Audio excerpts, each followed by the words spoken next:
ખીમાણા ગામે ગૌચર દબાણનો રાફડો ઈંટવાળા તથા પાકું બાંધકામ અને ખેતી થઈ રહી છે ત્યારે અનેકો વાર લેખિત રજૂઆત કરવા છતાં સ્થાનિક તંત્ર જિલ્લા તંત્ર અને મુખ્યમંત્રી સુધી રજૂઆત કરવા છતાં કોઈ જ કાર્યવાહી નહીં। અધિકારીઓ કેમ ચૂપ છે? કોઈ અધિકારીઓ ઉપર રાજકીય દબાણ તો નથી ને? જિલ્લા તથા કાંકરેજ તાલુકાના કોઈ કાર્યવાહી નહીં કરે તો અરજદાર પરમાર પ્રભાસિંહ કુંવરસિંહ હાઈકોર્ટ જવાની તૈયારી કરી રહ્યા છે।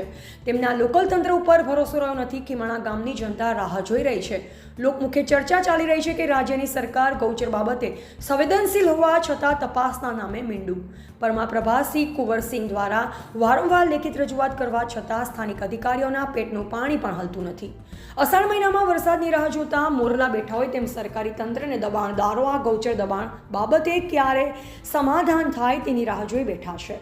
અરજી કરનાર પ્રભાસિંહ કુંવરસિંહ ગૌચર માટેની સ્વાર્થ ભાવે લડી રહ્યા છે। તેમને પણ ધમકીઓ મળી રહી છે તેવું પણ અરજદાર વિડીયોમાં બોલી રહ્યા છે અને ગામ લોકોમાં એવી પણ ચર્ચા ચાલી રહી છે કે દબાણ કરી બેઠેલ ગ્રામ લોકોની સહયોગ કરાવી અરજી કરનાર પ્રભાસિંહ કુંવરસિંહ પરમારને ખોટા કેસમાં ફસાવી દેવાની કોશિશ ચાલી રહી છે।